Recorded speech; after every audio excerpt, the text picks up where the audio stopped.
for that. Can I have a mover, please? Councillor Bazarowicz, second. Councillor Horbis. All in favor?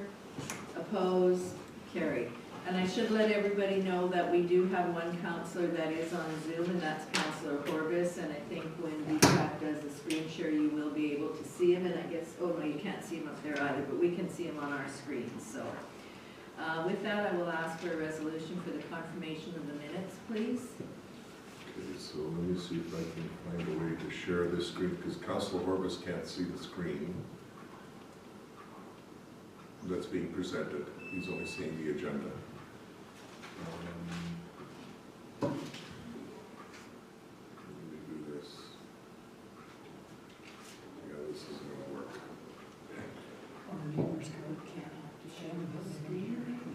I have no idea how it works. Yeah, no, Kent would have to get into I'd have to Zoom be to in share. Zoom Oh, to share okay. my screen, sorry guys.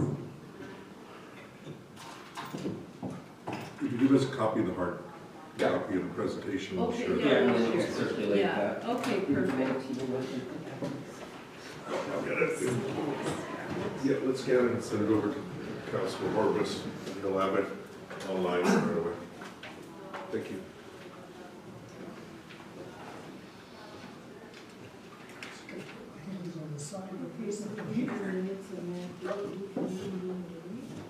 Yeah, we can confirm the minutes and then we can come in and do the Right, reception of yeah. application, so. Yeah. Okay, the resolution for the last two meetings that we had, a regular meeting and a special meeting. So resolve the minutes of February 14th, 2023 regular meeting of council and the February 21st, 2023 special meeting of council be adopted as presented. Can I have a mover, please? Can I have a mover? Councillor Strang, Councillor Spicer seconds.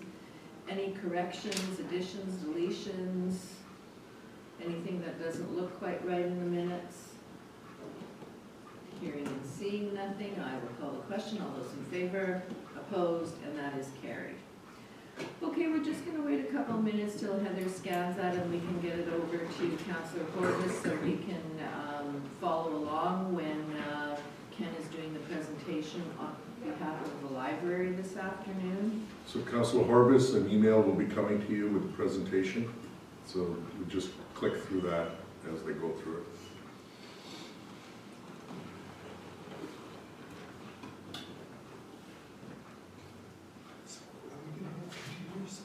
Set? I have to get it to the box and save it.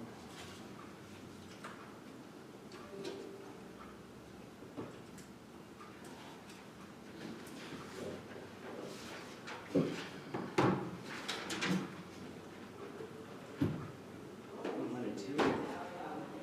You want it to? No, that's okay. Just send it to Dave? Send it to Councillor.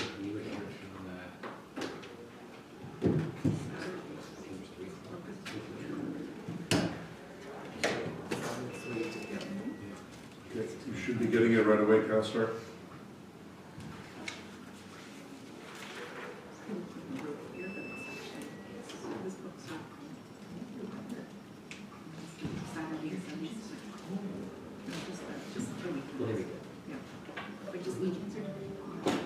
You can actually keep that copy for you. Okay, it's up. Councillor's got it up. Okay, perfect. Okay, so go ahead, Ken, you can introduce yourself, because I'm not sure that everybody knows each other in the room here, so please go ahead. All right, I'm Ken Curlew. I'm the Director of Library Services at the Gainer Family Regional Library. I've been director there for a little over 15 years now.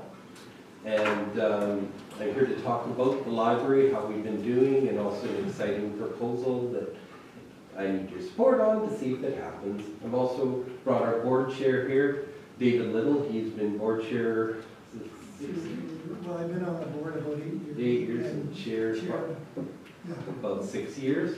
And you represent the RMF St. Andrews as a citizen. All right. I'll do a fairly quick presentation and leave room for questions because I know you guys have got a big agenda and have a lot of things, and I'll try to be as quick as possible. Some of you I know because you sat on the library board while I was board chair, and some of you I've met through the process. And if everybody's okay, I'll just start the presentation. Yeah. Go right ahead, unless you want us to all introduce ourselves, or, doesn't matter, or I can do it. Councillor Rob Melange represents Ward 2. Councillor Sandra Strang represents Ward 1. Councillor Dave Sutherland is Ward 2. Councillor Horvis, who is on Zoom, is Ward 2. Councillor Bazarowicz is Ward 1. And Councillor Spicer, you know, because he sits on your board. Sitting on the board. Awesome. So, And you've met our CAO Deepak Joshi, so, yeah, we've worked Okay. together in the past. So Yes. thank you very much. It was a wonderful welcome. So what we're calling this is the place to be. Just a little bit of background. 15 years ago, the library had a little over 37,800 books, and we were borrowing about 105,000 books a year to the region, which includes St. Andrews, St. Clements, and City of Selkirk at the time. In the last couple of years, when the new building got built, we added the village of Denard. We had 53,000 visitors and membership about 8,200 that were active. The membership numbers I'm giving you are the active members. That means they borrowed a book in the last year. Some libraries will just keep members for and call them membership, but with us, we're constantly checking to make sure they're actually active members. So just so you get an idea. In the last year, our collection has grown to 60,700, and we borrowed over 200,000 books. So that's pretty much doubled where we were 15 years ago. And the economic value of those $200,000 books, if you were to buy them, would be a little over $5 million.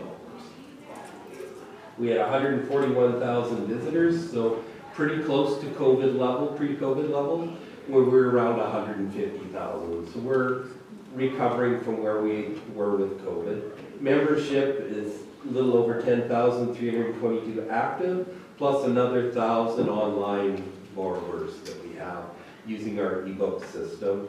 And we have 1,700 inactive members.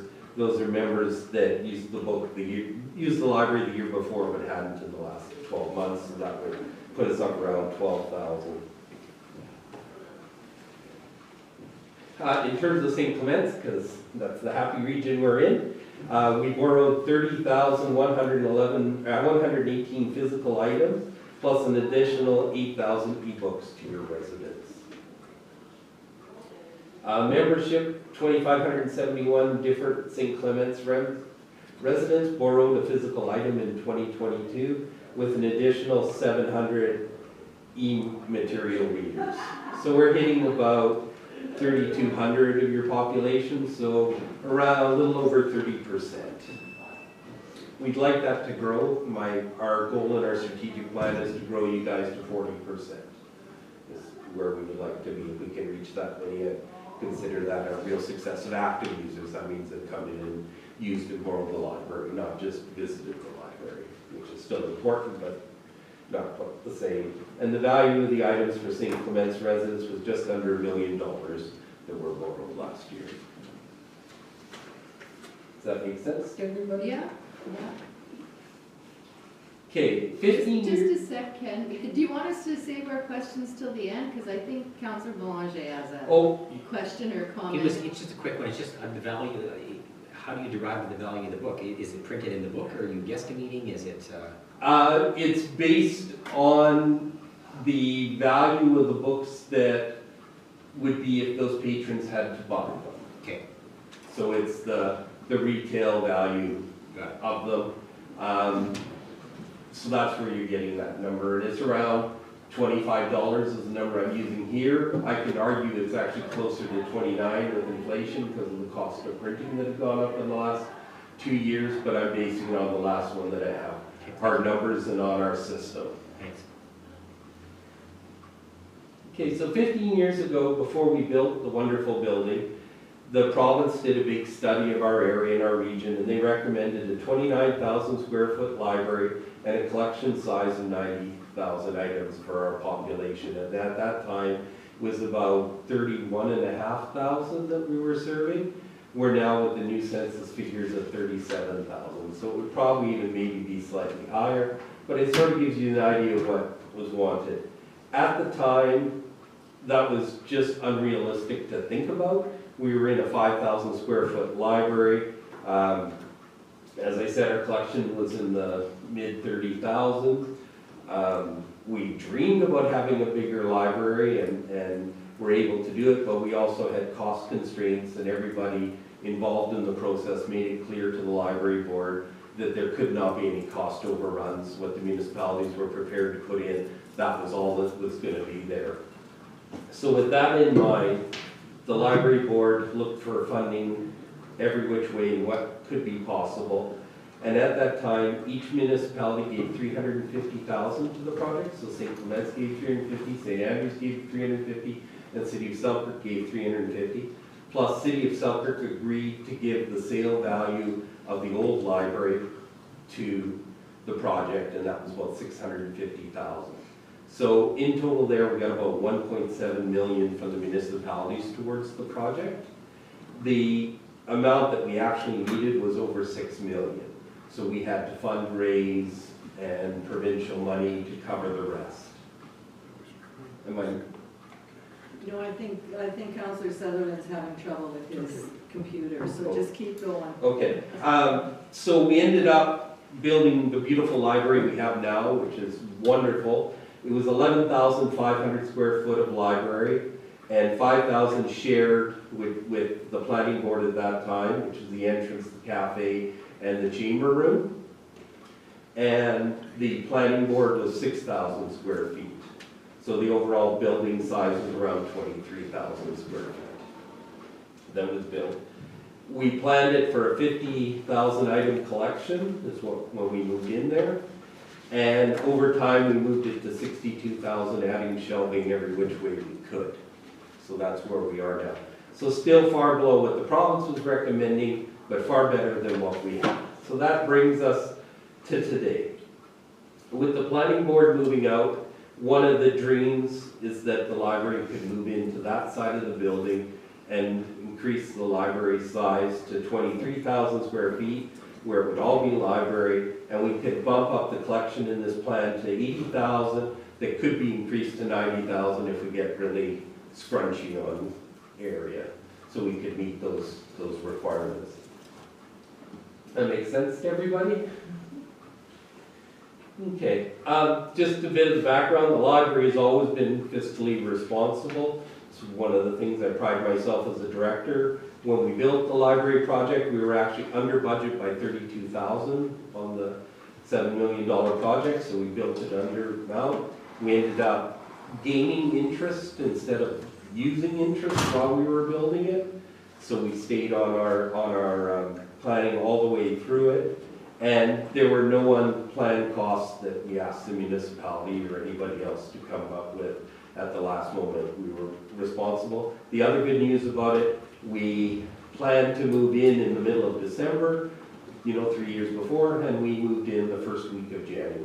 So we were within a few weeks of it. So to consider a project that size with that amount of money, we were on time, basically within a couple of weeks, and on budget. So we were really pleased with that.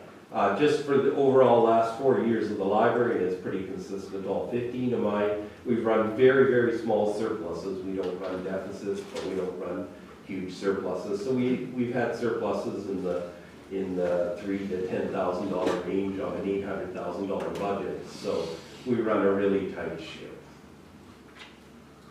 The other bit of news is last time we were at council, we asked for funding, a just-in-case fund to, did that skip on me? Just skip one.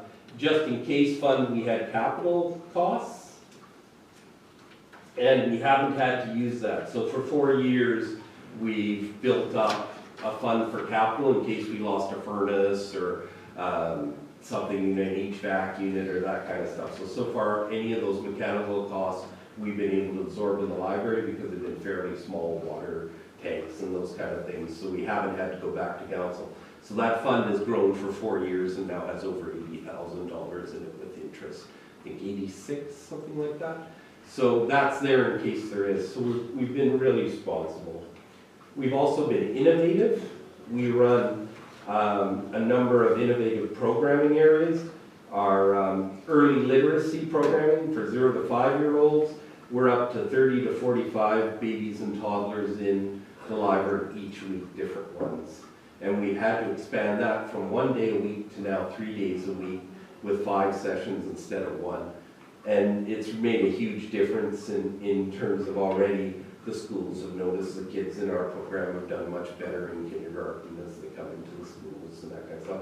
And other areas that run these types of programming show long-term benefits in graduation rates and economic future for the kids involved. And a weird thing, lower divorce rates. So I don't know if you can explain that. But according to the long-term studies that have been done, it lowers divorce rates. We also run a couple of cool things because I'm a bit of a computer geek. We run a Lego League, which combines Lego and robotics. So the kids in this program program a robot to do different projects and write up a report and do a presentation on it. And that's for the 6 to 12-year-olds. And we just added this year Raspberry Pi, which is basically a computer CPU that you can electronically add components to it. So they're working on a weather station now to add to the library that will tell you the barometric pressure and temperature outside the library and report it to the internet, all on thing. And that's grown from 9 to 15 participants, and 5 of those are girls. So we're really pleased with our STEM programming. We've added more adult programming since COVID. Our regular seniors programming on Friday is a huge hit. And in the summertime, we've been doing, it's worked out really well, workshops with the universities who provide us with experts and they do science projects and that kind of stuff. This is great, I won't have to do my report anymore. Okay, so some of the dreams, the biggest thing about this expansion is it allows us to create a children's area. So Deepak's old home at the planning board will become a wonderful new children's area. And we'll be adding fun things like curved shelving, acoustic tile trees that we'll be able to sell the naming rights on to help with some of our fundraising, and also parent-children workstation where a parent can be working on the computer, that's the bottom one, and to the side is a kid's little baby play area so they can be working and have a kid there. Add that to our existing literacy workstations, outdoor planning, outdoor patio, that kind of stuff. It'll add a real fun to the library and increase our role with children. We'll have more space to allow our collection to expand. That's a big issue. Right now our library has the highest turnover rate, which means the books we own circulate more than any other books in the province. Our turnover rate is near 3 at the library. That is, and a typical library is well under 2 in Manitoba. The drawback is we have the fewest books per capita, so it's a kind of a combination. So I'd like to lower our turnover rate a little bit. It means we're buying good books, but it also means I'm taking away too many books because I don't have space. So the new building allowing me to creep up to 80,000 will actually allow us to overall increase the number of books that are circulating and support the public, and still have a very new collection, because that's one of the common things for people that know here when we come to our library. Looks new, there's positive stuff to borrow, it's not dingy and dusty and that kind of stuff, and we'll definitely keep that as part of it.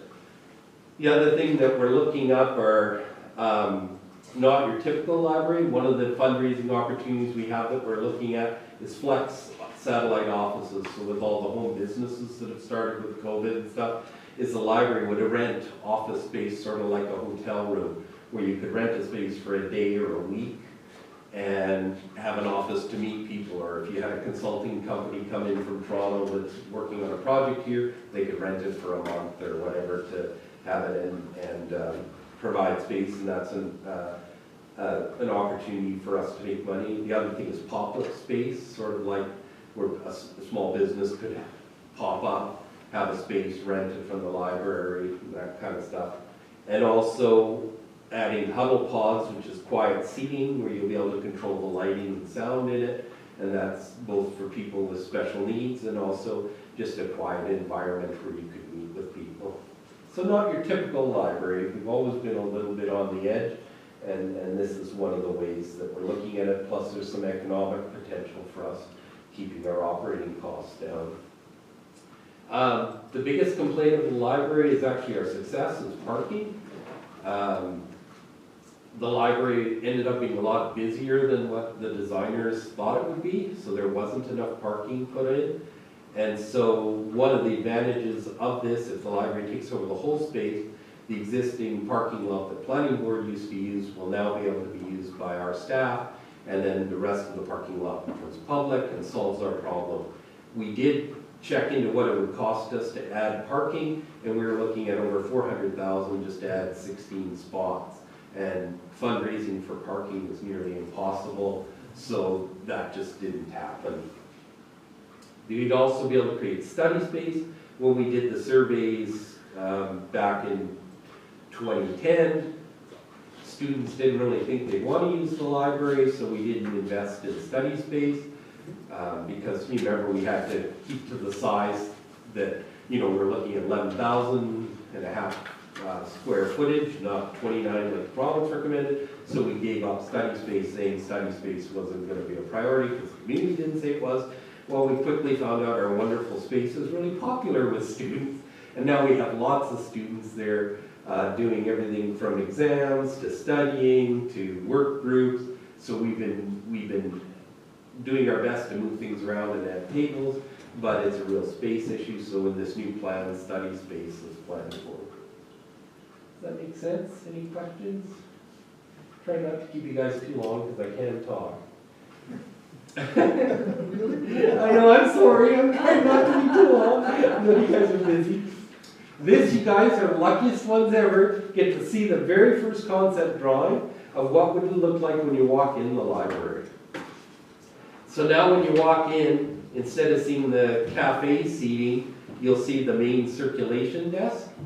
And the reason for that is, under my plan, we can't really add new staff because the biggest issue is operating, and that's why I'm here.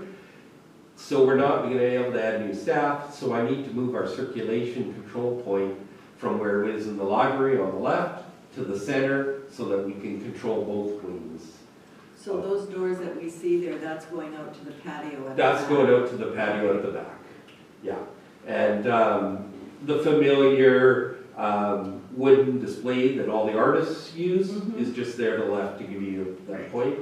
And the graphic there is that railroad tree mosaic that all the community put together. We'll move it over to that point. So what we're looking at, fun, the dollars and why we're here. The capital project cost we're looking at is $2.45 million based on Class B estimates.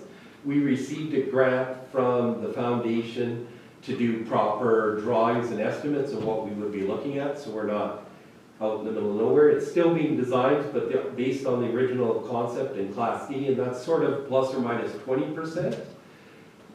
Is that, and we've asked them to stay high on it, so not low, because we're not in a position that we can afford cost overruns. So I'm pretty confident in these numbers. So acquiring the additional space will be $1.3 million. When the planning board built it, they put in $2.6 million just to build that area. We can get it from the city of Selkirk for $1.3 million. Renovation costs, we're looking at $850,000 in renovation costs. And we're looking at shelving and furniture at $300,000. Library shelving is really, really expensive. It's a lot more than home shelving because it has to be commercial grade, has to be safe. So unfortunately, of that $300,000, $200,000 is just the additional shelving for 20,000 volumes. Where we expect to get the capital project is province of Manitoba has funding where they figure that 1.2 million or 50% of the funding, that seems like a reasonable ask from the province. So they're reasonably, the consultants are saying that's a reasonable ask.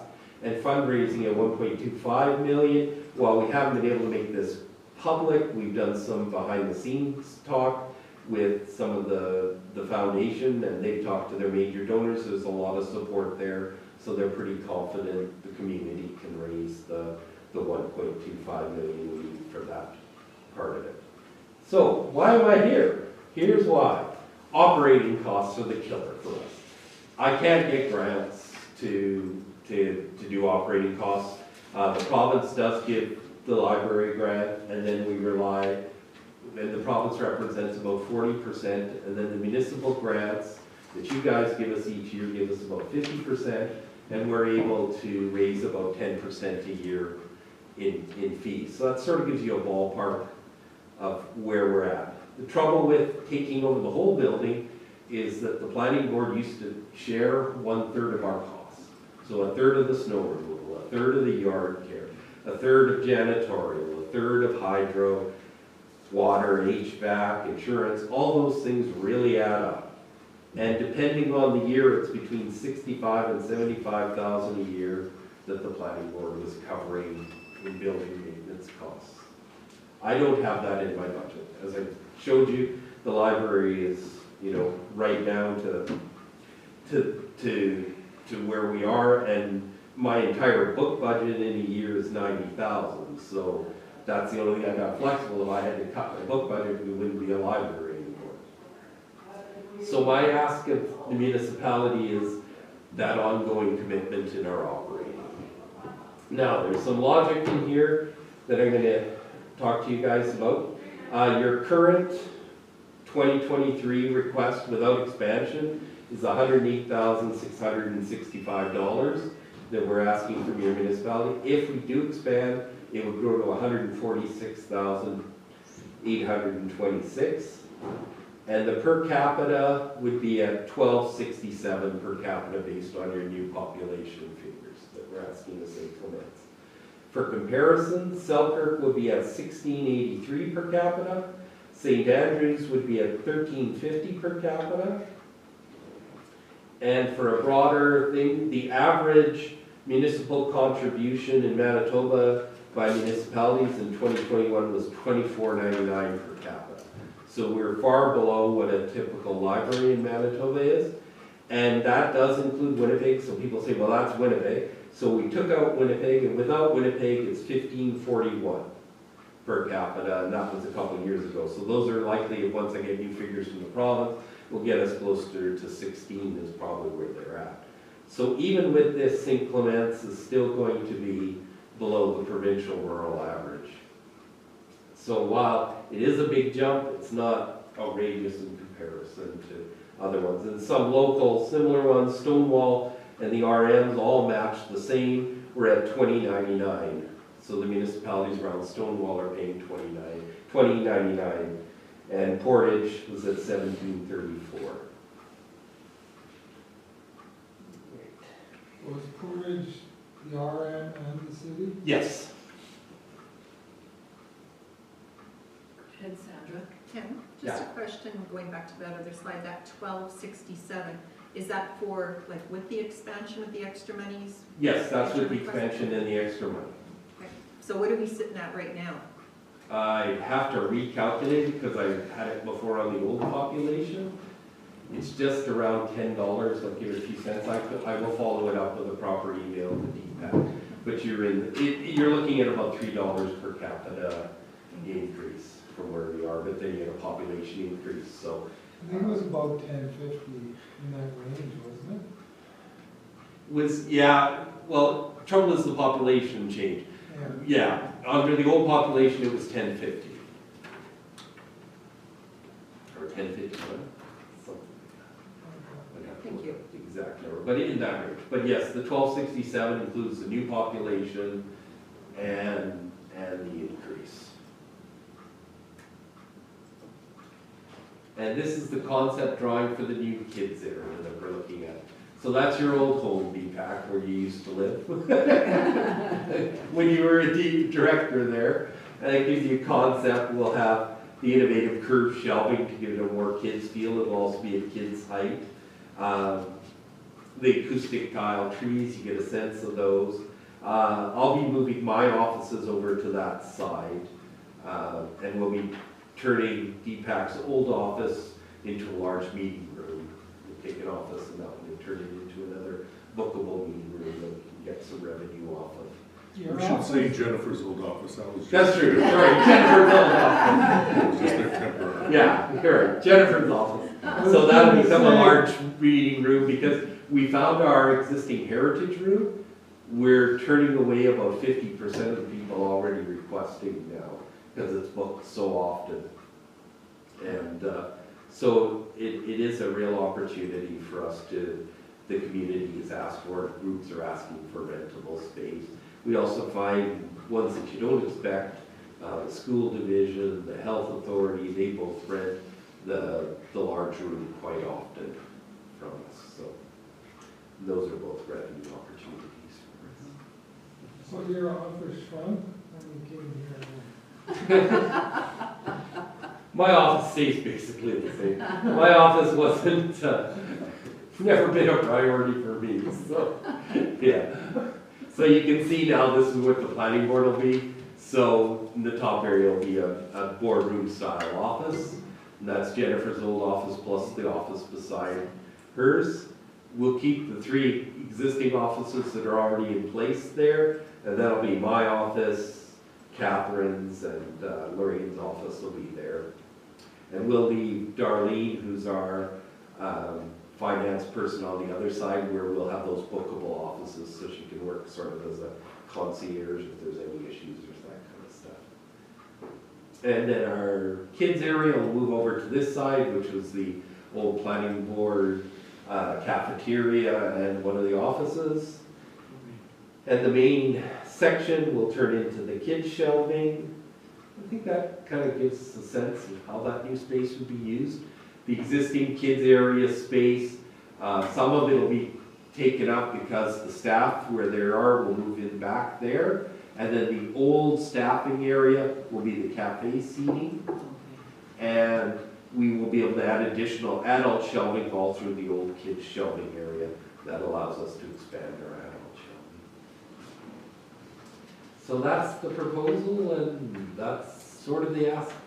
This whole project is dependent on the municipalities. If you guys say no, the expansion won't happen. Because without operating, I can't make any of the models work. I'm confident that we can, get the capital to do the changes without asking for that kind of money from you guys.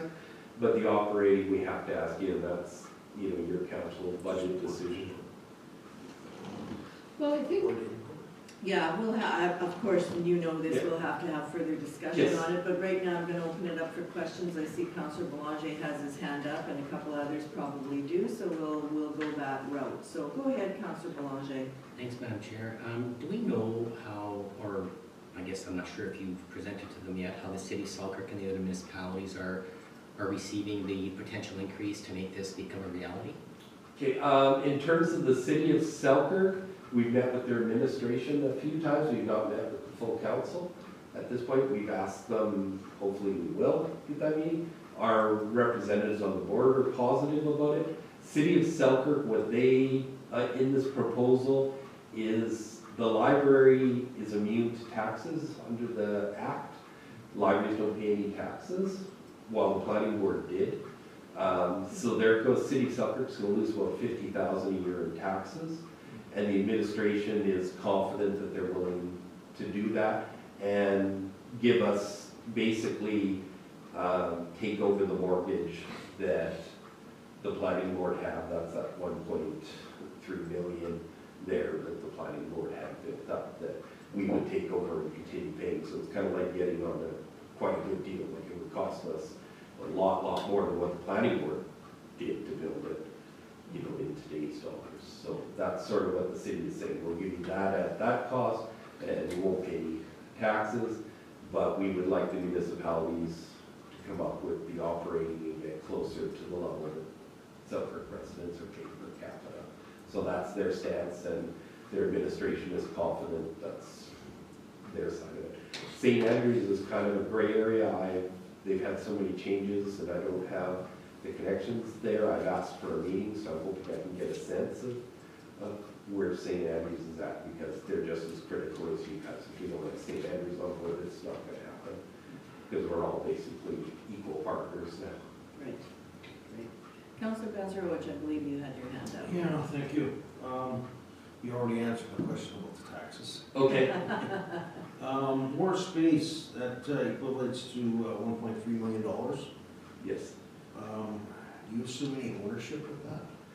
What we get out of it is $1 a year lease for 30-some years remaining for it. So the economic value is over 3.4 according to the city experts, but, you know, $1 a year for 30 years, and I'm sure at the end, the city's not gonna kick us out of there. You know, as long as the library's there, it's not gonna be an issue, I don't think, but of course, I'll be long dead by then, so.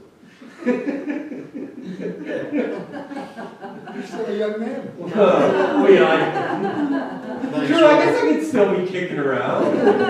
Thanks for that, Ken. Maybe, okay. You guys pull me out of the old folks' home and say, Thanks for that, maybe we could talk about it in 30 years. Put it on the agenda. yeah, the reason for that is under the Public Libraries Act, the library can't own the building.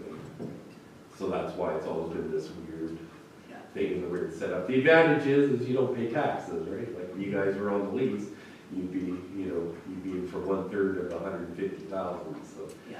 nobody wants to be paying taxes. Anybody else, any questions or comments? Go ahead, Councillor Strang. So what's our total that we're looking at now? I read, it was on the one on the screens there Yeah. at the very beginning. 143 something. 146. 146? 146. And that would be like 146 times 3, so times Selkirk, St. Andrews, and our municipality? No, that would be your It'd be municipality. based on. Total. Oh, Per capita. Yeah, because right now you're at like Okay. 108. Actually, the auditor pays a lot less Yeah. because of their size. But St. Andrews pays more than we do, and so does the city at this point. Because currently you're at 108.6, and under the expansion plan, you'd be at 146.8. So it'd be $38,200 increase to expand. So the city would stay at their. The city would stay at their amount At their amount, at okay. 1683 per capita, Got it. and they're over 100, they're well over 100. I think it's 171 is 171, I think the city of Selkirk's at. So it would move you guys closer to them, and Selkirk's population actually went down a little bit. They're under 10,000, while you guys are catching up to St. Andrews now at 11,000, so. Right on. We're gonna pass them one of these days. That's right. Then maybe they'll become West Selkirk, and you guys will be Selkirk. Well, if there are no other questions, I'd like to thank you both for coming in this afternoon. And you left a presentation, so I think probably we'll have it circulated to all members of council so that we can just have another look at it, and we'll have some future discussion. We're just kind of starting our budgeting process, Right. so timing was good. So we can consider it, and DPAC will be in touch with you, Ken. And if we need any clarification or anything, we know where you are. All right, thank you. And of course, Scott's on our board, Yes, so. yes. I think you have to look at the future too, because you look what happened in the last 15 years in the bill. If you look ahead, 10 more years, then we could be outsizing ourselves or not having it. Yeah, yeah. Yes, I was around when the library was being built, so it was an exciting time when that library was being built. Yeah, and we definitely met all our goals, so Yeah. we're really So you're happy to pleased. volunteer back for this month? One of these days I will. So thank you very much for Okay, welcoming. thank you very much for coming in and sharing all that information with us. That was great. So, like I say, we'll have some further discussion and we'll be in touch. If you think of any questions, you can give it to Scott, he can Yeah. bring it aboard. Do you have anything? Just to double check with Councilor Okay. Harvest if he wants to say anything.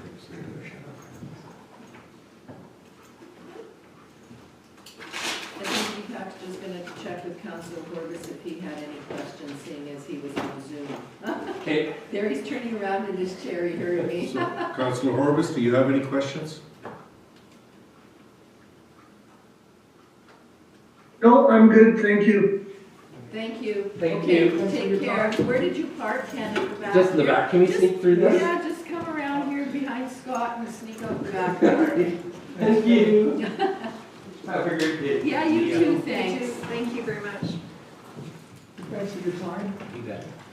Thank This is you. yours, right? Yeah. Yeah. Okay, I was gonna skip that. Yeah. Inside Welcome to trading. stay and watch us go through all of it. No, inside trading. Thank you. Take care. Yeah, you bet. Okay, so we're at number 5 on our agenda, which is communication for action. And the first item we have is Manitoba Weed Supervisors Association. There's an invitation to a seminar. And I know that it was on our list, and I'm not sure if Deepak wants to speak to it or who is interested in going to that. As you know, it's seminar registration is $90 per participant, which includes lunch. And it's on March the 15th in Carberry, Manitoba. And I can't remember what the administrative comments said. We asked to see if the supervisor was. Oh, going or right. not. Yeah. Dave, do you know if the supervisor? She's not going attend, or she's not attending? I think she's been before. Yeah, better to book it up. Okay, so Heather, do we have interest from council to go? No? Okay. So there was no council members that had put their hand up for that one, so we will just receive that as information. Next is the invitation to the SWANA conference. As you know, we've authorized one of our public works staff to be attending, and as part of the administration. And this is in Yellowknife. Early bird registration is $775, including that there'd be travel expenses as well as they have a golf tournament happening at midnight. Questions, comments? And the request came, because we dealt with this previously as far as staff goes. So this is back on our agenda because, The invitation was submitted to the public service. And what we dealt with was we never dealt with it as a council recommendation. okay, As part of the invitation, we dealt with it specifically to deal with all the various travels and trips. For Yeah, the there was a list. administration, there was an administrative report, and SWANA was identified in there. okay, so is there someone on council who is wanting to go? Is that how it ended up back on here? Because I thought it was dealt with. Yes, Yeah, okay. I would like to actually talk about it in camera, please. So if we Okay, can so we move can it to come in back. camera and come back to it later. Sure. So the next one is the Manitoba Good Roads Annual Banquet and Awards Dinner. And as you know, we have a resident that's part of that. And it's on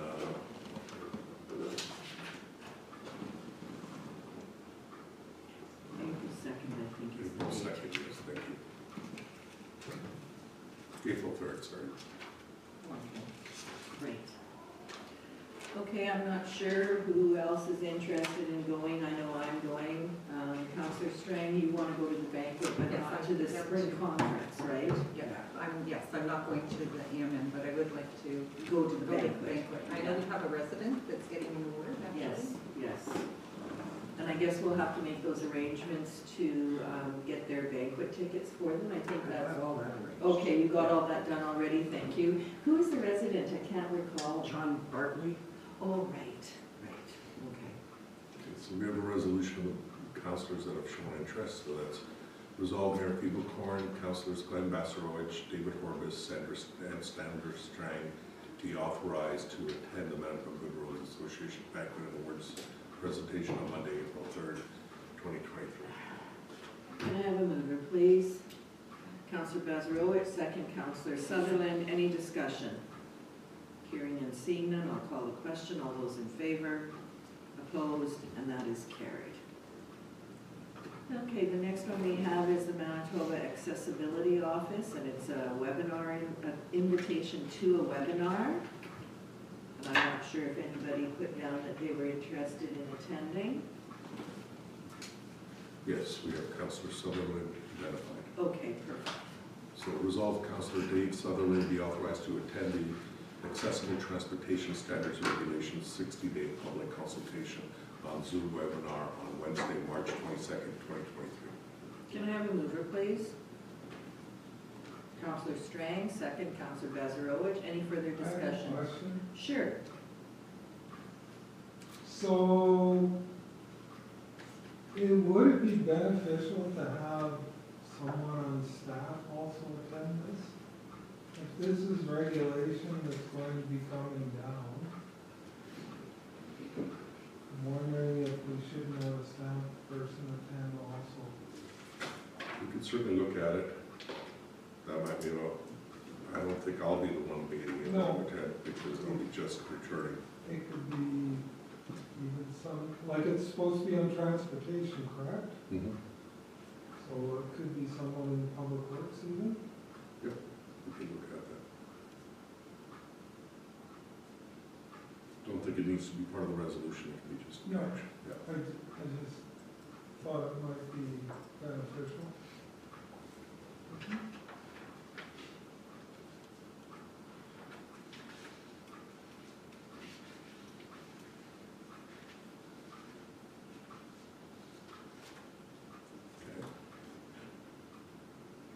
Okay, so the next one then is the, I'm lost here. That's the webinar for the Association of Did we Regional vote on that? Recyclers. Sorry. Oh, no, I don't think we did.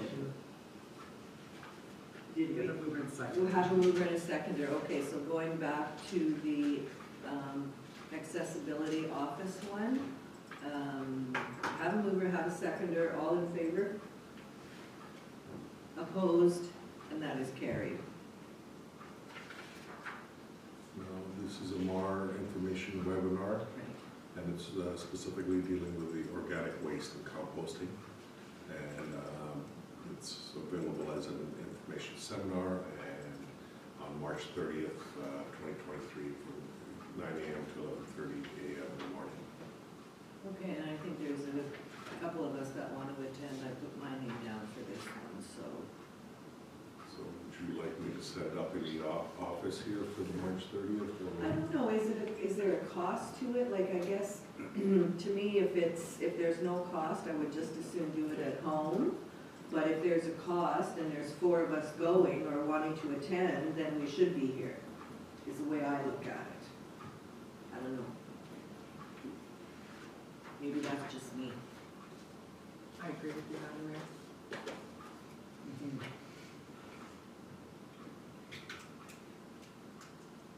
Price is $30 per person and $50 per person for non-members.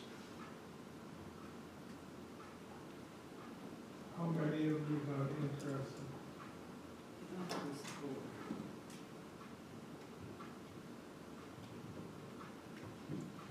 We have 1, 2, 3 interested.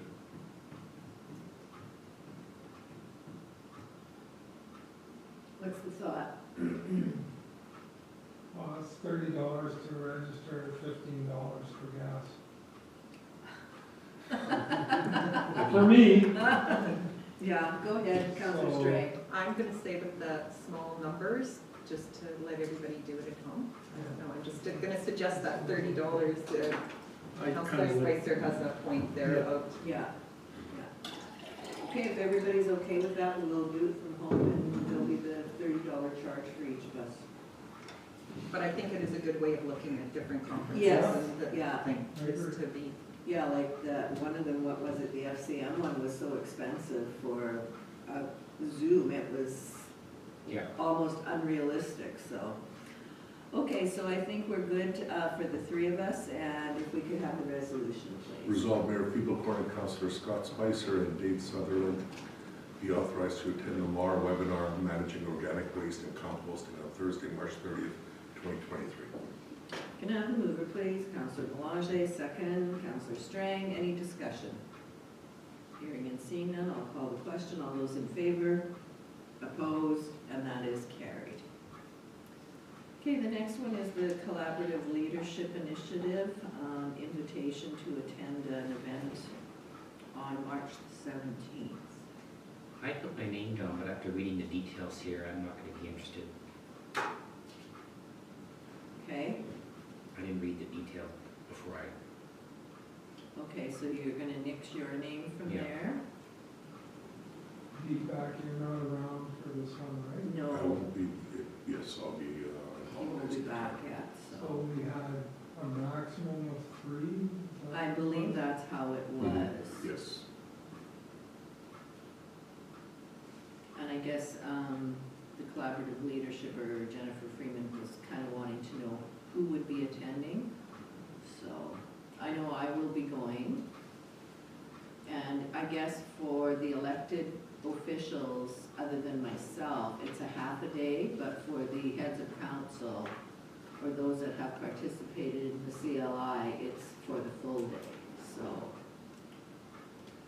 Anybody else have any interest? Get cut out of lunch. No, don't you get lunch?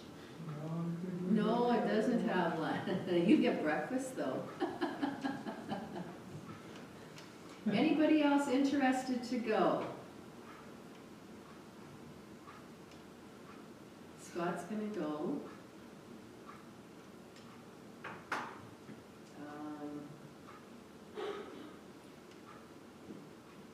I guess that will be it then, and if anybody changes their mind, then just let the office know, and I'm sure we can still get you in. I don't know that there is a cost for this one. I think they just want us to be there, so. Okay, so, go ahead. Resolve Mayor Fiedel Corn and Scott Spicer be authorized to attend the Collaborative Leadership Initiative Forum on Friday, March 17th, 2023 in Winnipeg, Manitoba. Can I have a mover, please? Counselor Bazarowicz, Counselor Sutherland seconds. All those in favor? Opposed? Carried.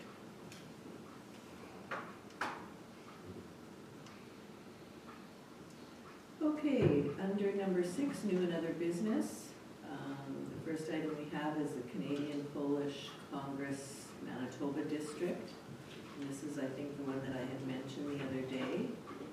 Yes, Madam Mayor, this is a request from the President of the Canadian Polish Congress regarding some work done to the hill on Edwards Hill Park itself, commemorating the 40th anniversary of the papal visit in Manitoba. 40 years, wow. And I think when we briefly spoke about it the other day, we said that, you know, it's not in our municipality, and it's really the provincial park that does the maintenance and everything, but Yeah. I'm not sure if they're wanting some other support, like it really doesn't say that, but are they looking for monetary support, or is?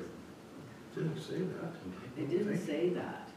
It just says that I hope we may be able to work together to commemorate this event.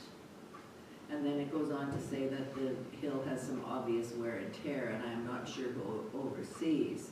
But I guess, I don't know, my way of thinking is we can let them know that we don't have anything to do with the maintenance or anything of it. And if you are looking for other support, please let us know, like, I don't know. And then I could write them a quick response back with, or the administration can write a response back with the comment that they can contact Manitoba Parks. Everybody's good with that? Okay. So we'll need a resolution for this, and we'll move on to the next item, which is dealing with abuse and molestation. And we've been advised by Western Financial Group that we are required to adopt an abuse and molestation policy. Failure to do so could affect our coverage, and that's, so AMM's General Insurance Program has an abuse policy. And so as part of this, they're asking us to pass a resolution in order to put that forward. So we've written resolution that council adopt policy 117, abuse and molestation policy, and that said policy be incorporated into the policy manual. So this is the standard abuse policy made available from AM. Okay, any questions or comments there? Go ahead, Councillor Spicer. I think it's good, we'll have a policy. The thing that kind of quizzes my mind is that it's our insurance policy that's requiring it. I guess in some ways it makes sense because of working with children with recreation.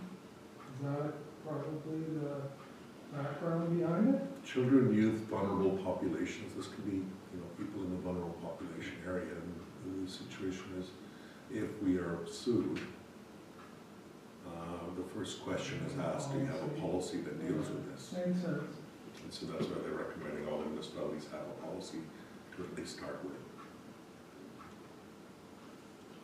Anything else? Anybody else?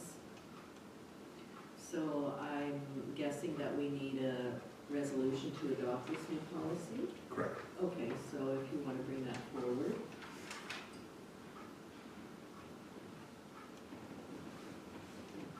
Resolved, council adopt policy 117, abuse and molestation policy, and that said policy be incorporated into the policy manual. Can I have a mover, please? Councillor Spicer, second, Councillor Sutherland. Any further discussion? Hearing and seeing none, I'll call the question. All those in favor? Opposed? And that is carried. Okay, 6.3, Manitoba Capital Project Planning and Delivery Division, the gas tax agreement.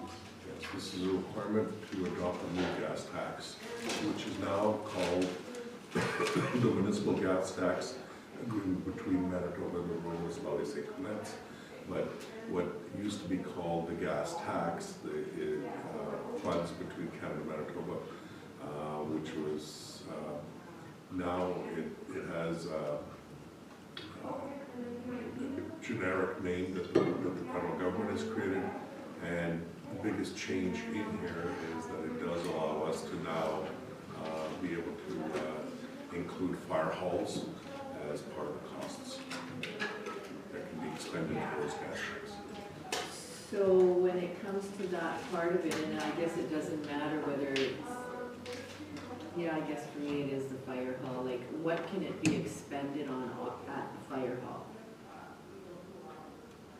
Do we know that yet? See, before it used to be either new builds or expansions, Okay, but it never included equipment either way, so I don't know where it is right now. I would hope this would include equipment. I don't think equipment has been identified yet. It's mostly related to the infrastructure related with the fire station itself, so, but we'll verify that. okay, just curious. Because, like, if it's for upgrades, maybe we still need that pad put in there. Maybe we can fund some repair. And we can flip-flop the money too, right? I mean, if we get the money from this gas tax, we can put it into an expansion or whatever, and then whatever money that frees up, we can put into. Right, yeah, Instead of pulling it out of the fire reserve. Yeah. yeah. Okay, so, that one was for information. I don't believe we need a resolution or anything for that one. Yes, we do. Yes, Yes, we because do. Yeah. Resolved, council acknowledges and accepts the amendments to the municipal gas tax agreement between Manitoba and the rural municipality of St. Clements dated June 13, 2014, and this year be authorized to sign the acknowledgement letter. Madam Mover, please. Councillor Gazarovich, Councillor Boulanger seconds. Any further discussion? Hearing and seeing none, I'll call the question. All those in favor, opposed, and that is carried. Okay, so the next item on the agenda is the Clean Environment Commission hearings regarding the silica sand. No, what we have is the closed list of accounts. No, 6.3. 6.4, sorry. Okay, I missed that. It's So, as council knows, we've been part of the Silica Sand Advisory Committee that, as part of the members, and the Silica Sand Advisory Committee, made up of several municipalities, has hired professionals from McNeil Consulting as well as KGS Group to represent us at the CEC hearings. And what this resolution does is give that opportunity for approval that directs the experts to object to the issuance of the environmental license for the mining of the silica sand until such time as sufficient evidence can be obtained to address the concerns with the mining process as presented to the advisory committee. So there's been some concerns, especially related to groundwater, and that's why we joined it, and because we're part of the same aquifer. And the recommendations come forward. As you know, council, we had a discussion on this earlier. So I've given the approval, and what we're coming forward here is a formal adoption of that. Any questions or comments? Okay, then I'll read the resolution. Yeah. Whereas the Municipal Silica Sand Advisory Committee has engaged in assistance of expert consultants to assist in the review and recommendations of the effects of the silica sand mining process being proposed by SIO Silica, and whereas the SIO Silica has made application to the province of Manitoba for an environmental license for the extraction of silica sand, and whereas the province of Manitoba has referred the application to the Clean Environment Commission to examine and evidence and reports provided by experts engaged by CEC's SIO Silica and interested parties by way of a public hearing process and make recommendations to the province of Manitoba on the environmental impacts of the process and license approval. And whereas DD West, McNeil Consulting, and KGS Group will be representing MSSAC, which is the Municipal Silica Sand Advisory Committee, at the CEC hearings, giving evidence and cross-examination of the environmental reports supplied by experts. And whereas MSSAC consultants in their expert opinion do not believe that the evidence presented during the pre-hearing discovery provides sufficient information to clearly identify the geological and hydrological effects of the proposed mining process.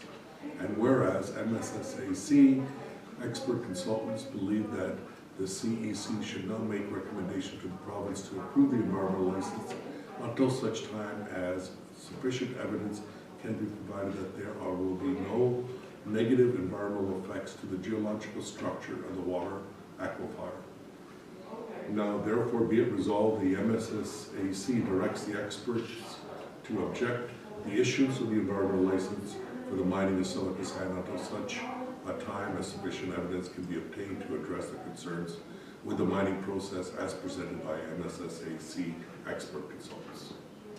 Okay, thank you for that. Can I have a mover, please?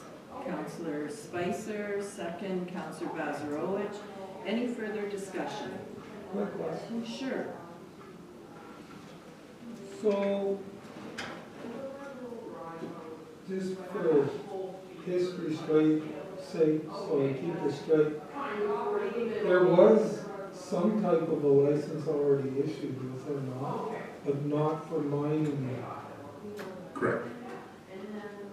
So, this issuance of license is not being, it is what it is, but they can't really do anything with this until this one is.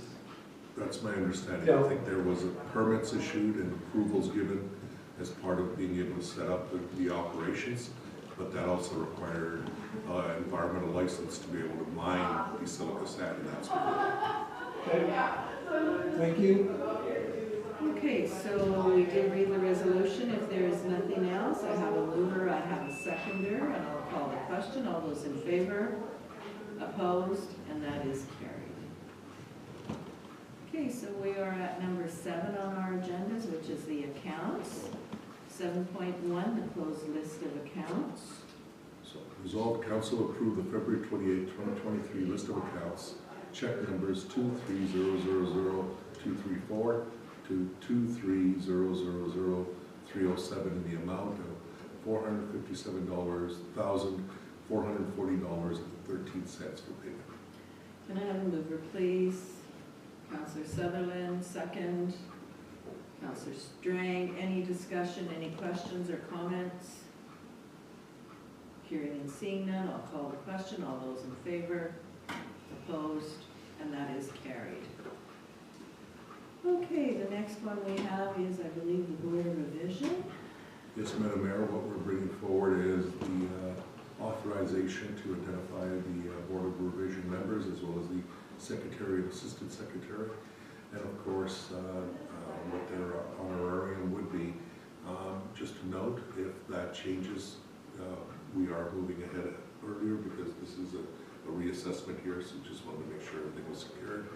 But if by November 8th, if any members are not able to attend at that point, we can always look at modifying the resolution at that point. Okay. So resolved, council agree to the date of November 8th, 2023 at 1:30 p.m. for the Board of Revision for the 2023 assessment rolls. And if information is received in time, the added taxes under section 3261 of the Municipal Act. Furthermore, be it resolved, Jeff Michi, Alan Prue, Bruce A. McDonald, and Horst Welk sit as Board of Revision members for the Board of Revision being held on November 8th, 2023. Further, be it resolved, Jeff Michi be appointed as Chair and Shannon Plishke be appointed as Secretary of the Board and Rose Ashen as Assistant Secretary to the Board. And further be it resolved that the non-municipal board members be paid an honorarium of $150 for each session.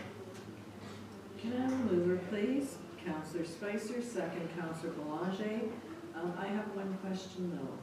Are we working on the 23 assessment or 24? Because aren't we usually doing it for the next year when we have the Board of Revision? No, it's the current year's assessment.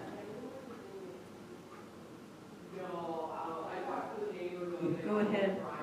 Go ahead, Glenn. Just need to get your answer first. Okay. No, I didn't get my answer because I always thought that when we had it in November, it was for the upcoming year, plus any taxes added if they were out already. Okay, so my question is, along the same line, I guess, we collect taxes off the first. I would have thought that you could put a Board of Revision on your taxes prior to that, so that you wouldn't suffer a penalty because you get the taxes paid late when everything would be changed. So why wouldn't it be prior to tax time?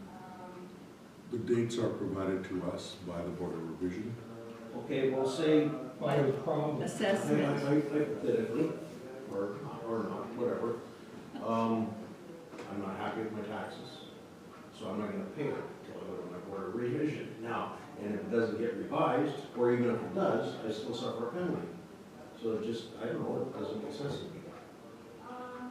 Well, just because you're appealing your taxes doesn't mean you get to not pay your taxes.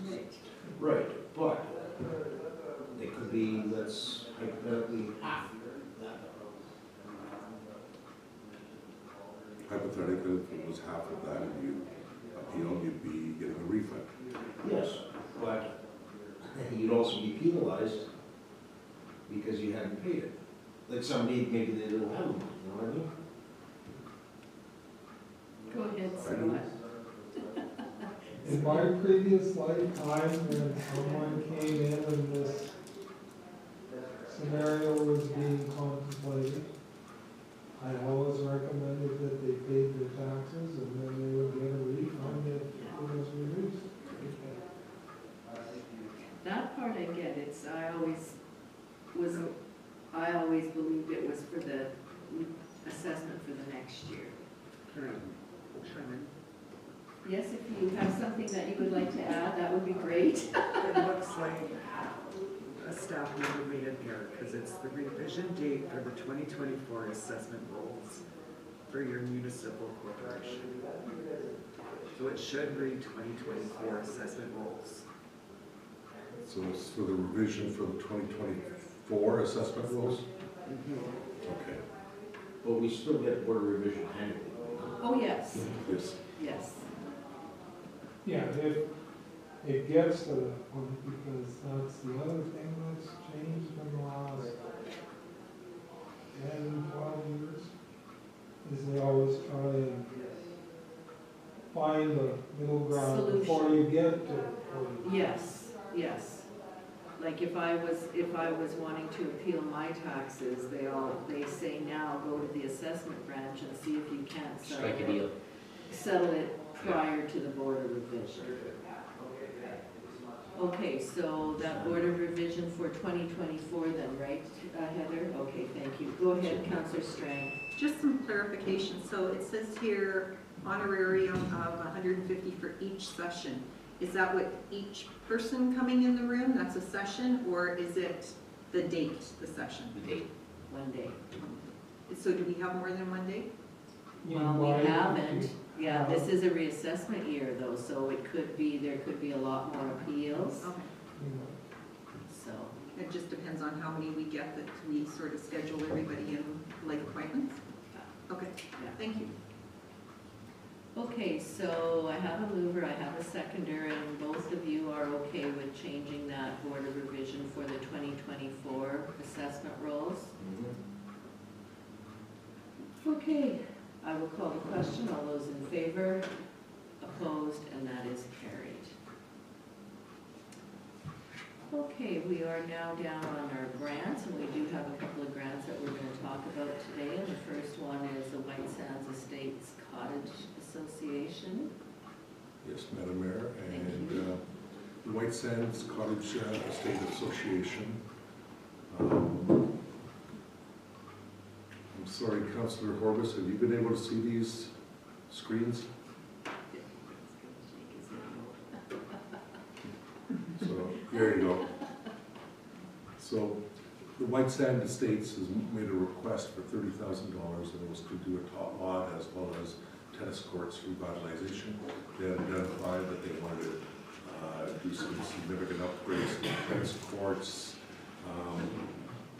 as the asphalt had sort of become quite damaged in the top lot itself.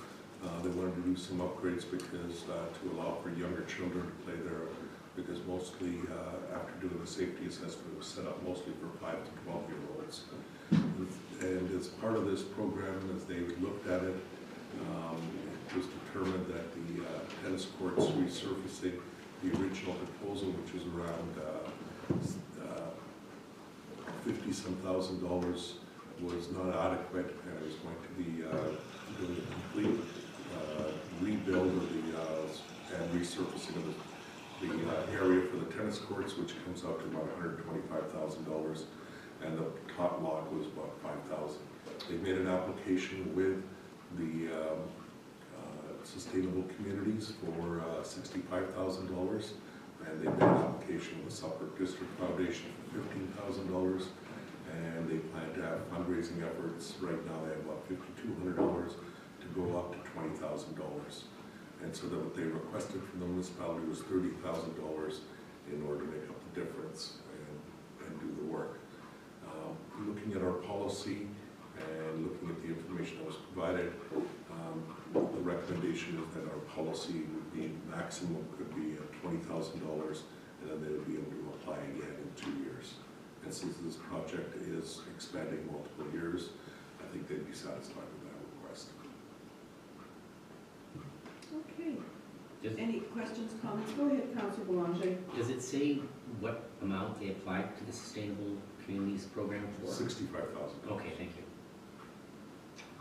Yeah, so if they get some money from Sustainable Communities, and if they get some monies from the foundation with our money, they may have enough to do everything this year. They may be able to do something this year, but the point was that Sustainable Communities is going to be expecting them to invest some money, a percentage of the dollars. Okay. And so as part of that, what we have is the resolution which says that they show that they've confirmed their own funds have been secured to represent their $20,000. Because that would be their obligation as part of that request. Right, okay, got it. So so if you have a resolution, we'll bring it forward. Resolved, council approved the following 2023 requested grant out request on condition of funding approval through the Building Sustainable Communities Program and confirmation of applicant's own funding funds secured, which is White Sand Estates Cottagers Association at $20,000. Can I have a mover, please? Council, Comment. oh, yes, go ahead, Councilor Boulanger. We should photocopy this submission from them to have on hand that how a submission should look. It's very detailed, it's got a lot of information as you scroll down. I mean, they covered everything. I mean, that's telling us everything we want to know. Yeah. Okay, so we'll try again. Moved by Councilor Sutherland, second by Councilor Horbis. Any further discussion? Hearing and seeing none, I will call the question. All those in favor? Opposed? That is carried. Okay, the 7.3.2 Ukrainian Home and Reading Society.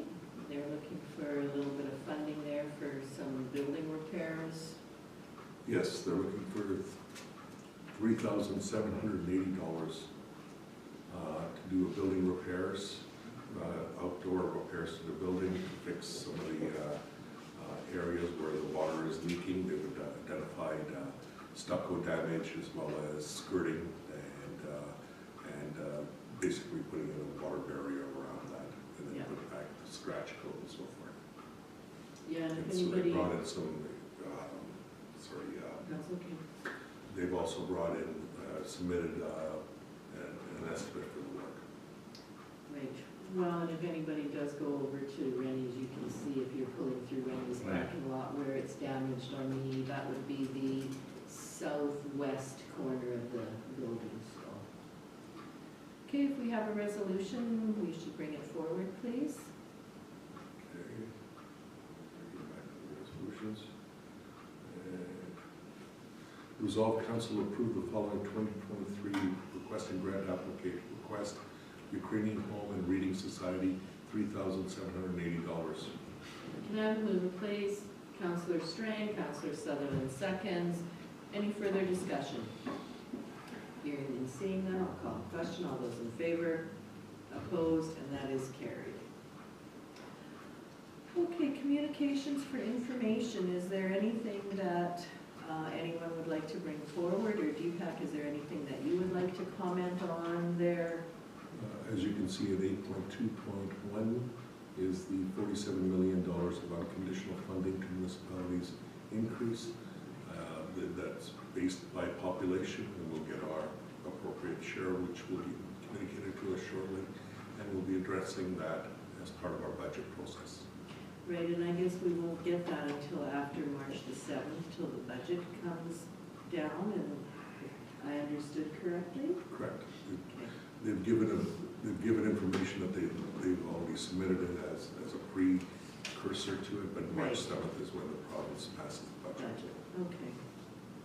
Anybody else have anything that they would like to bring up or have a comment on in the info correspondence? I just want to say about Lebo Okay. Community Center, and it's really nice to see the movement there now and all the volunteers that have come out, all the community coming together, and Yeah. hoping that the rest of our community centers sort of, they're almost like the example that take on, hopefully everybody with getting back from COVID, Right. that everybody else Yeah, takes they're like the leaders right now. it's nice to see the interest there, instead of the building being nothing, no volunteers, the next thing it's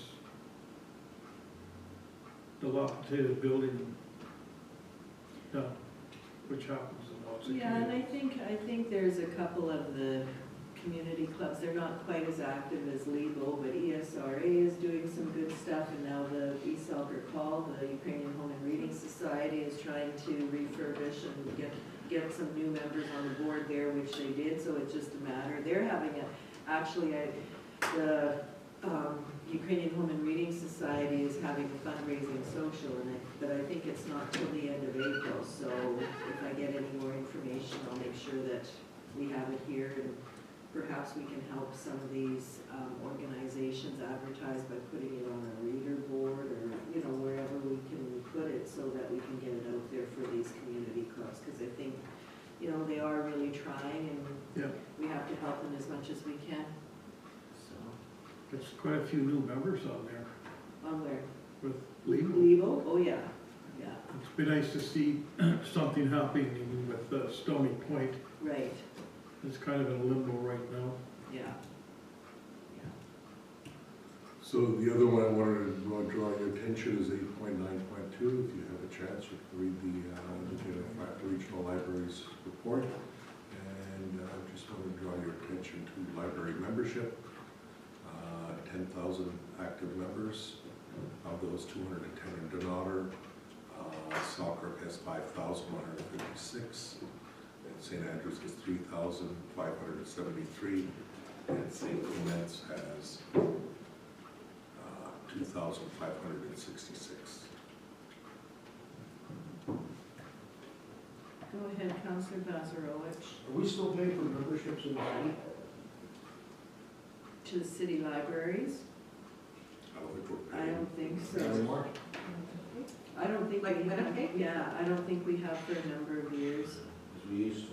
Yeah, because, yeah, when we didn't have the library here, prior to the new library being opened. No, for good. No, it didn't, because we stopped reimbursing as soon as the, New library. Yeah. Yeah, Okay. yeah, that's what I thought. too. yeah, oh yeah, we Yeah, stopped yeah. reimbursing as soon as we had the regional Library, library. because that's where we were wanting our residents to go, so.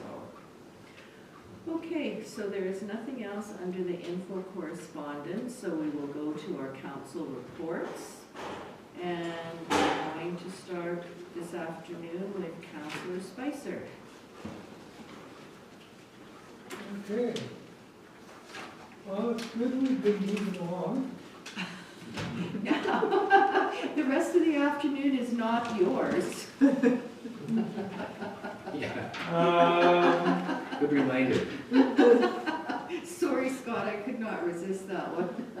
February the 15th, I attended the regular meeting for the Red River Planning District. I believe that we have passed the budget now. So, some information to council. Question on your budget for that? Yeah. How did it go with the rest of the members for the increase they were looking for? Was it like, what came about, what we had a discussion about quite some time ago about the increase they were looking for?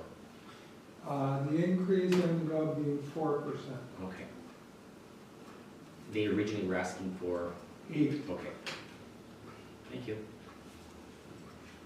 I don't know if there's much more I need to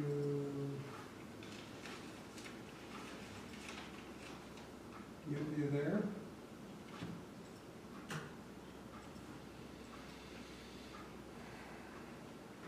Nope.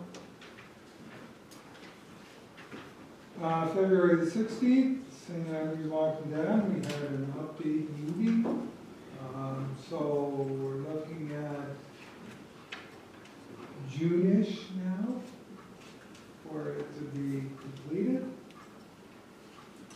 And they are looking at having some type of a opening when it's completed. And I believe our CAO and our economic development officer are in contact with them for some type of a plan there. But the path, the walking path was open on October the 22nd.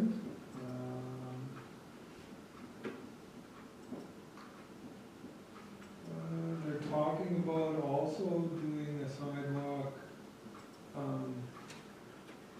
so you know where Gaffers is, where you go underneath, and they're talking about doing a sidewalk underneath, too. Oh, wow. As part That of would make sense. a link, yeah. Wow, good.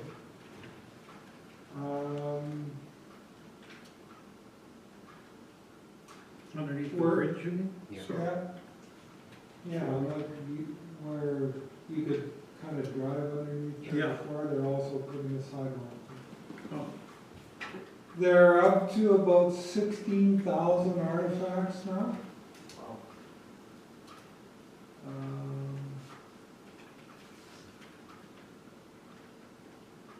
I think we'll leave it at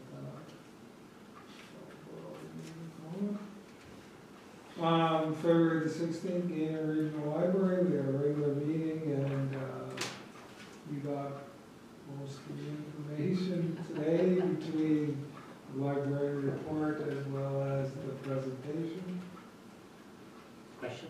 Go ahead, Rob. Back to your artifacts thing, I know that they have a on-site 24/7 archaeologist from the beginning because of what they were finding. They just wanted their own there, and I think Peg funds it or somehow.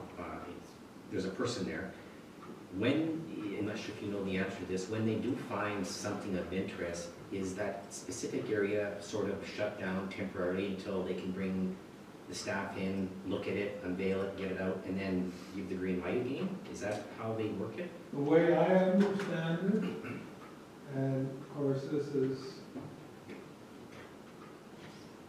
my understanding of it, I haven't seen any papers show it or anything, but they actually, right in the beginning, probably could have done a better job, because what happened is they started finding things and then they brought in a full-time archaeologist. And my understanding is also so they have their own full-time, but then Pegless also has one. Yeah. So the way I understand it works is they find something, they do what they need to do to preserve it, and between those two entities, they decide, okay, so can we move forward?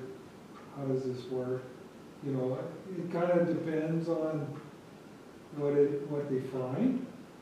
I was just wondering if construction and that, you may not know, I just thought you might know, if it actually stops until they decide it's Yeah, okay. well, the indication they gave us is that it did hold them up Okay. for a period of time. Okay. Yes. Go ahead, Councillor Sutherland. Curious, where do any of the artifacts, where do they end up? Good question. They've been kept in Winnipeg, Yeah. and they're working with Pegless to determine where's the best location to put those. I think I know we had a discussion at the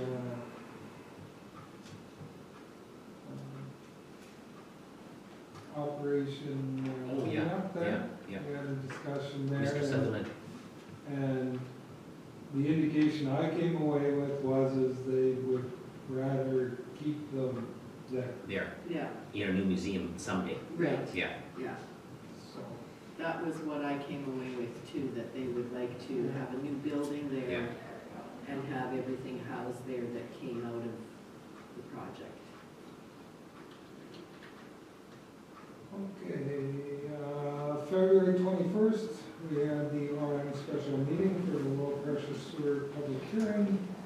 February the 22nd, we had an RPD special meeting, and that was to pass a bylaw to move forward with the change for bylaw enforcement in-house. February 24th to 26th, we had strategic planning for the RM. February 27th, we had Province of Manitoba water strategy. So this, I don't know how much contact we've had through the office on this stuff, but so basically,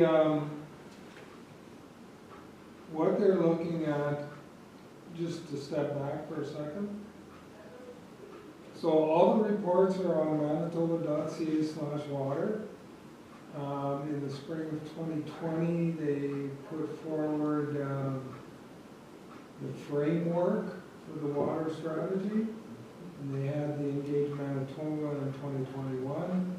And they have also put the report out on what was heard from the framework. So the actual release of the framework was done in November 8th of 2022. So now they're moving on to phase 2, which is the action plan. And in the spring of this year, that will go out for Engage Manitoba. But essentially the meeting yesterday was to do basic overriding. There's 11 focus areas, and each one has 4 to 5 objectives. I think it's pretty ambitious, but I mean, it covers everything from drainage to drinking water, right? So it's anything that deals with water. So we went through at a high level the focus areas and objectives, and they used a computer program called Slido. Heard of it? Feedback? Slido? It's a program that you can do questionnaires on.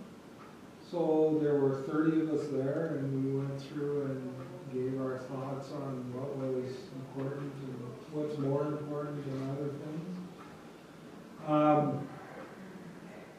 So I've asked for the overall report of what was said through through all the questions and answers, and they're supposed to be sending it to me, so I'll get it to the office. But it's really interesting. Like one of the questions that came up was, you know, is this this could be kind of skewed? And they said, well, why? What do you mean? Well, if there's 3 people on Slido from one municipality and they're having drainage issues, you know what's going to be most important to them, right? So it's not a perfect science, but I mean, it's. I came away from the meeting thinking, well, like in a lot of cases, from my perspective, I answered in these ways. So I thought expansion of water and sewer services was important. I thought for Councillor Horvis, you know, maintaining drains by the province, meaning not only, you know, some of the drains that we have problems with. I think it's, which one is it? Devil's Creek, Devil's right? Creek, yeah. Devil's Creek is the one we have trouble with, so I put that down as problems. As well as there was even talk of drainage along highways because we have those challenges in Grand Marais. People are saying that we need to do drainage up there, but a lot of it is a highways drain, right? So those were the things that I kind of focused on. Hope I covered what you guys would have wanted, but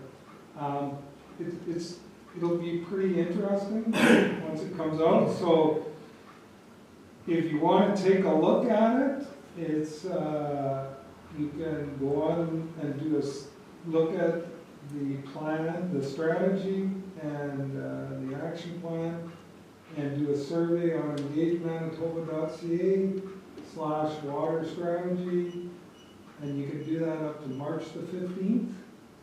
Or we can do a written submission, water strategy at gov.md.ca. They're looking for input. So I don't know if you, us as a council, want to get administration to pull off some of those reports and take a look at it, or yes, I'll leave that to you guys to decide, and that's all I have. Thank you. Any other questions or comments for Councillor Spicer? Okay, go ahead, Councillor Bazarowicz. Not much. I attended the sewer hearing here on February 21st, and then February 24th through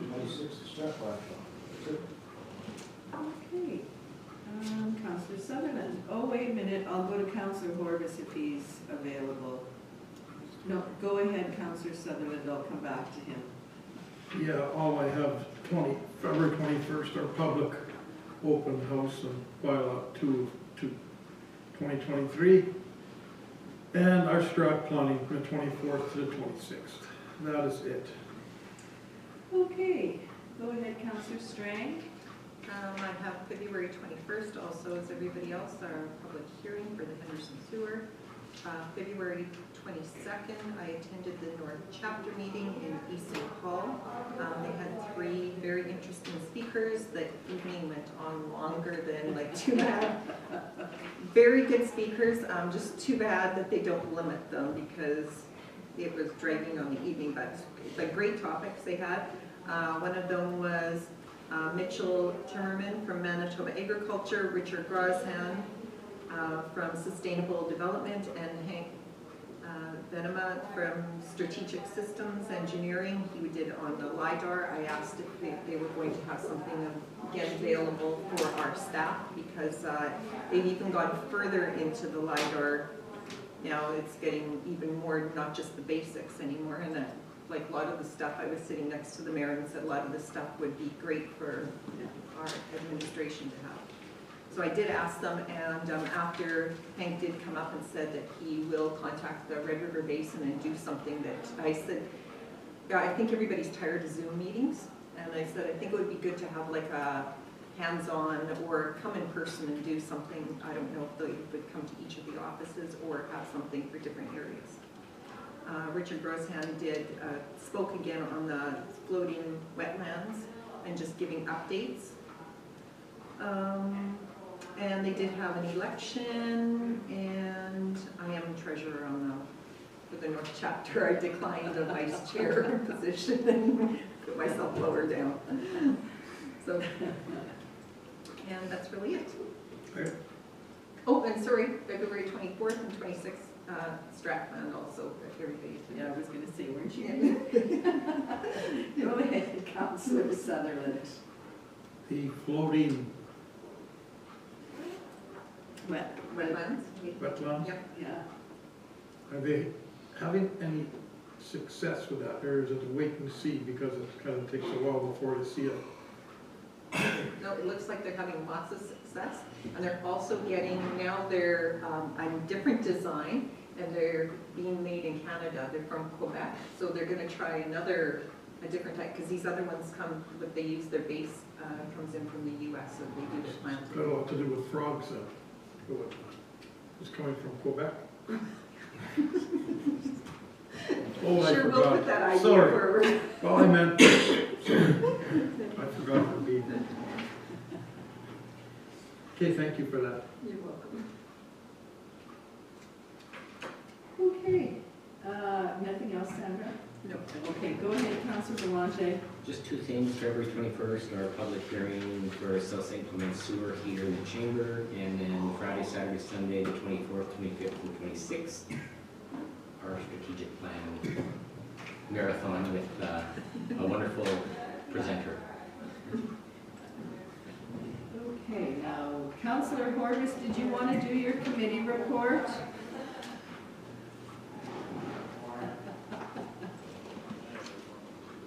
Nope, I'm good. You don't have anything to report to us today? No, Okay, nothing. okay, thank you. I'll do mine then. February the 15th, we had, as Councillor Spicer said, our regular planning board meeting. I guess the only thing that I wanted to comment on is we've had a lot of discussions, not only here, but over at RRPD about budgeting and things like that. And after we spoke on the budget for a fair amount of time and finally got some stuff straightened out, we sort of suggested that perhaps it would be a good idea when we do our adoption of the financial statements on a monthly basis at planning, that we take some time and kind of go through them in a little bit more detail every month rather than, you know, when there's a problem or when things go sideways.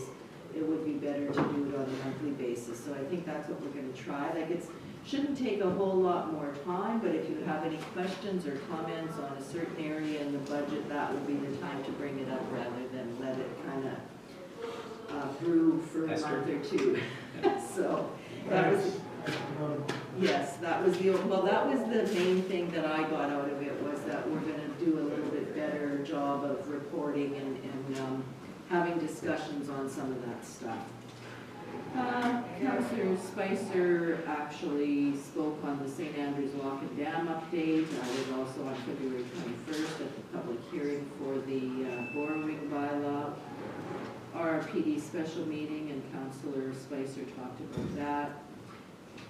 Councillor Strang spoke on the Red River Basin North Chapter AGM. I thought all of the presentations were really good, and I guess I was really intrigued by that duckweed and how it multiplies and how it takes the nutrients out and so on and so forth. Like, I thought that was really interesting, and now they're apparently using it in lagoons also. Like, I didn't realize that before.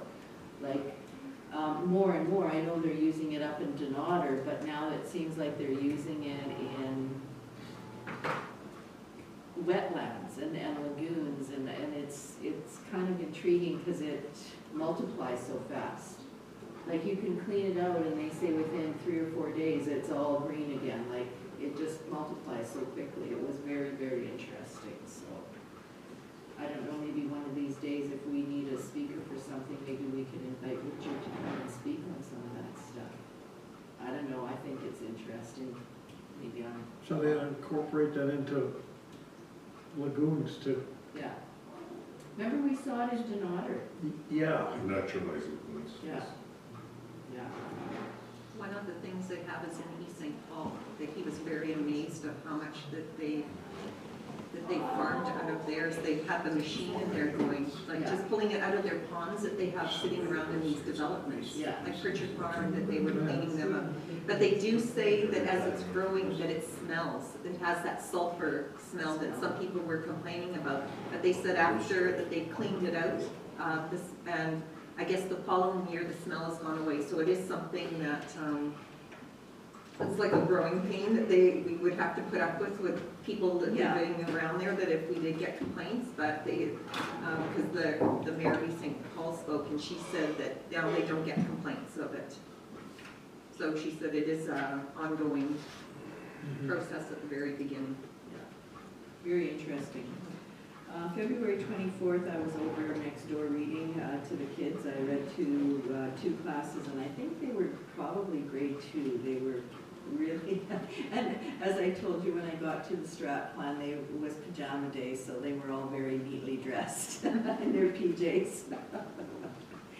And then our strategic plan, and I just, first of all, and I know we said this before, but I would like to thank our CAO and the staff for putting together the great presentations and work that everybody did. I thought it was great, and Deepak, I'm sure you didn't sleep very much while you were looking for videos and information to help us move forward with our strategic plan, so thank you very much for that.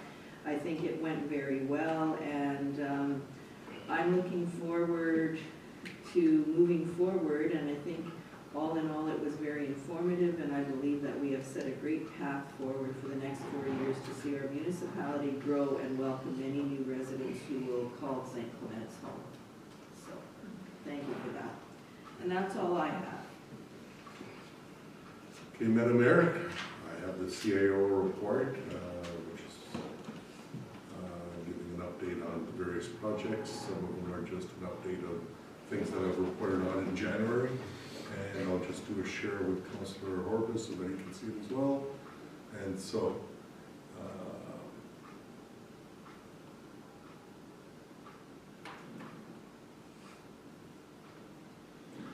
first thing, curbside bylaw, in light of the transition plan to take over recycling by 2026 put forward by MMSM and the province of Manitoba, the RM has started to work on creating a bylaw for curbside collection, including recycling, and we'll be bringing this forward for discussion with council in the next 60 days. The intent is to collect through utility billing, and the contract for the service has been extended with the existing provider for 1.5 to 2.5 years depending on how the province rolls out their program.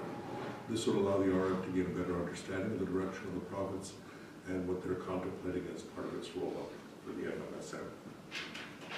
Now, the daycare project in East Selkirk contracts have been signed, and the design-build contractor, with the design-build contractor on behalf of the communities involved, financial assistance agreements with the province of Manitoba have been approved for the forgivable grant monies to be transferred to the RMs, and the contractor's site team are on site working on the foundation as we speak. The piles have been put in, and they're doing some of the digging right now. And we will be beginning negotiations for the lease agreement with the daycare provider the next month. And they're looking at a May or June completion? Or sooner. Or sooner. Okay. I thought so, because when I said that, the person I told said, there's no way, and I'm like, I'm telling you, it's moving. Once they have the foundation done, the contractors have told me 5 days to put up the shovel building. Okay. So, daycare, East Selkirk water treatment plant, substantial completion has been achieved. The general contractor has noted that there will be seasonal deficiencies to be completed in the spring. Training for staff on operations have been scheduled, and some of them have already been completed. And we're looking at the operational costs right now as part of it. South St. Clements Regional Force Main Project, the force mains are operational, and the contractor will address the final grading of all disturbed areas where they were not able to do directional drilling and had to do some digging. They'll, along with the replacement of topsoil and seed, and that'll be all done in the spring. The existing Lockport pumps that I had mentioned last month were some challenges. We've been able to figure out that it was the impellers and an upgrade, and they've been upgraded and repaired, and they should be operating with a new force main. So that's making sure that we can now reduce the risk of the Lockport treatment plant issues. As to the curb stop connections, on February 21st, Council held a public hearing for the local improvement bylaw, as we've all talked about, or you've all talked about attending, identifying all properties who wish to participate in the local improvement district in order to connect to the sewer in the southern municipal boundary of the RM. Only those who voluntarily enrolled in the LID or paid in advance will have curb stops installed. Those properties participating in the LID will have up to 3 years, or all properties participating in this will have up to 3 years to make connection from their dwelling to the system by July 1st, 2026. Anyone not wishing to participate in the pre-sale at this time will not be affected. All information has been prepared for submission to the municipal board shortly. As to the daycare in South St. Clements, expression of interest was submitted for the Ready to Move Child Care Capital Initiative, which was to participate with the community organization and for us to provide a minimum of 2 acres service land with 15 years free rent to the child care provider, and land and building support services, including maintenance and repair, similar to the one in East Selkirk. Additional child care centers for phase 2 in the rural and indigenous communities have been identified, and it was communicated last week, and the construction costs will be fully funded through the Canada-wide Early Learning Program and Child Care Agreement. The RM has been contacted and have scored high with the demonstrated child care needs and will be considered for the next phase. Coville Sidewalk, a virtual meeting was held with Manitoba Infrastructure in regards to safety and transportation improvements, along with a request for the sidewalk on PR 212 on Coville. A letter to the minister and administration has been drafted and will be sent out in the next few weeks. Can we, when it goes out, can we get a copy of that letter once it goes out? Definitely. Okay. General meetings, and I'm not sure how I got a different color on that one, I apologize for that. General meetings, meeting with Manitoba Transportation Infrastructure on the Coville upgrades, RRPD on planning files, meeting with contractor for the East Selkirk daycare construction, meeting with the Transportation and Infrastructure Committee of the Whole meeting, and St. Andrews Lock and Dam meeting with federal governments, and meeting with the province on the ISIP grant requirements, which I'll discuss in camera, RM strategic plan meeting, and the various general meetings with business operations and developers. Question? Go ahead. On the Quillville sidewalk as well, the letter's one thing, but I know, Madam Mayor, you said you wanted to, almost in sync with the letter going to the minister, that you wanted to talk with the MLA just to give him a heads up that it's coming. I think he appreciates that, and I think it gives you an opportunity to actually talk to him about Yeah, the letter, what's in the letter, and why we're doing what we're doing. right. Okay. Yeah, and I will get a hold of him. Actually, on a totally different subject, I did have an opportunity to go to a meeting today, but because of council, I wasn't able to attend, and he was one of the ministers that was gonna be there, so. Okay. The next item, as part of my reporting, as we've talked about in January, but we're going to start with fire and then begin reporting. Now, at the monthly reports, outside of the quarterly and year-end reports, where much more data would be meaningful, at this point, it's just generic information as an overall for all 3 fire departments. And so we've had 2 trash fires, 2 chimney fires, 2 monitored alarm system, 1 hazardous material response, 1 medical assist, motor vehicle collisions 5, structure fires 3. So that gives you a general idea of some of the work that's been happening between our 3 fire departments on some of those things. If you do find something of interest that you'd like more detail on, don't hesitate to contact me, and then I can certainly look at getting additional details for your information. So this is the 3 departments together? Correct.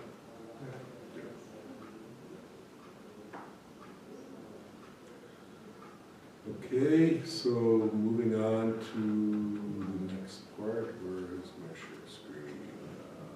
Get back to sharing the screen with the counselor.